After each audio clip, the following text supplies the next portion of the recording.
Ada sebuah buku lama yang menarik untuk kita kupas ulang. Buku tersebut berjudul How to Swim with the Shark Without Being Eaten Alive, yang kalau diterjemahkan secara bebas adalah bagaimana bisa berenang dengan hiu tanpa dimakan hidup-hidup. Arti sebenarnya dalam buku tersebut adalah perusahaan raksasa atau kapitalis atau individu kapitalis yang punya nickname sebagai shark. Shark itu adalah binatang yang haus darah, kejam, tega, melakukan hostile takeover, pengambilan alihan paksa tanpa belas kasihan pada pemilik lama. Kita semua tahu di negara demokrasi yang mengambil sistem liberal seperti Amerika, berkali-kali kita menyebutkan bahwa Amerika adalah negara swasta, sehingga kendali ekonomi semuanya dipegang swasta. Karena mengadopsi pasar bebas, maka siapa yang kuat dia yang menang. Hukum rimba yang dipakai. Di sini saya tidak setuju. Negara harus turun tangan. Bukan free market yang dipromosikan karena hukum rimba, tetapi fair market karena berdasar kesamaan peluang dan win-win solution. Kita lanjut ke pasar kapitalis liberal yang bebas.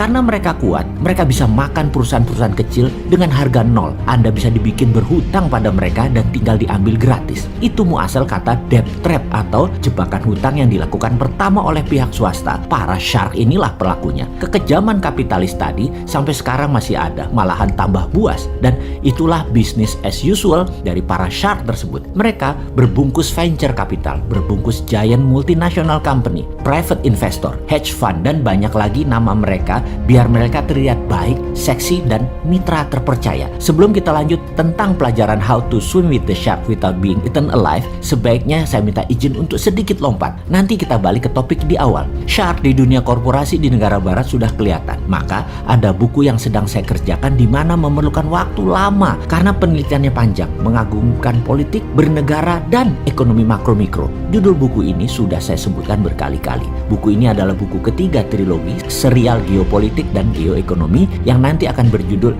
Redraw Maps. Dengan tagline kecil di bawahnya adalah Mari Bung Rebut Kembali. Dan ada second tagline, yaitu bagaimana berenang dengan Amerika dan Tiongkok tanpa Indonesia dimakan hidup-hidup. Agak nyeleneh judulnya, karena saya menganggap Indonesia saat ini sudah dimakan hidup-hidup oleh keduanya selama 7 presiden. Maaf sekali ya, maaf. Ini sebuah tulisan berdasarkan studi panjang 3 tahun hingga saat ini. Oke, kita tidak membahas bukunya, namun informasi kali ini kita akan memberikan pemahaman dasar bernegara ala Forza Panarata, yaitu nawacitanya Mardigo Nation. Kita nomor 1 itu anti negara berbisnis. Jadi kita anti BUMN. Jelas, dan kita tegaskan sekali lagi. Kita sangat mendukung swasta, terutama bottom of pyramid, UKM, buruh, dan petani. Kita juga tegaskan, kita mendukung fair trade, pasar yang adil, bukan pasar bebas yang pakai hukum rimba. Di mana shark pasti ada, namun memakan yang kecil dan lemah tidak semudah itu karena dilindungi peraturan atau kebijakan negara. Shark Indonesia akan kita bantu memakan perusahaan di luar Indonesia dan milik asing. Dan itulah yang namanya hacking growth bernegara ala nawacita Forza Panarata. Kita akan jadikan Indonesia negara swasta.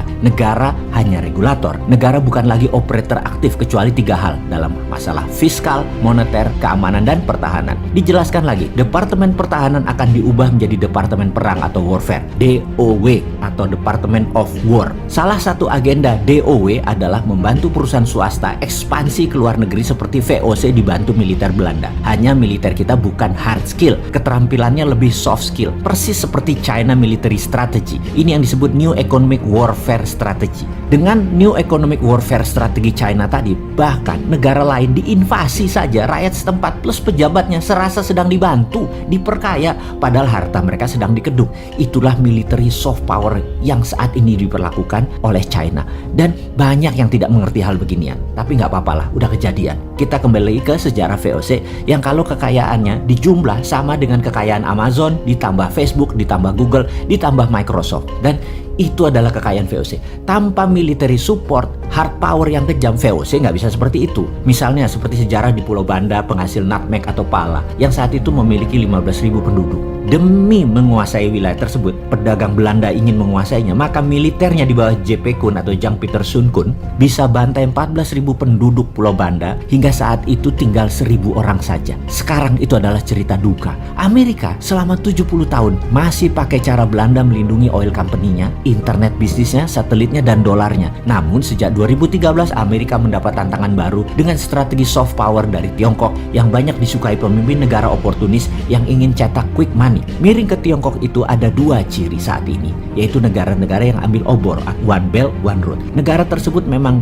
ambil Tiongkok sebagai bohir dan sponsor kekuasaan, atau negara tersebut lemah foreign policy-nya sehingga keduanya adalah termakan soft power military strategi menggunakan economic approach. Sahabat, mulai kebayang kan gambaran ke depan apa yang harus kita benahi dari cara kita bernegara. Kita harus menyempurnakan, kita harus pinteri pengusaha, politikus, dan penguasa saat ini. Setuju kan?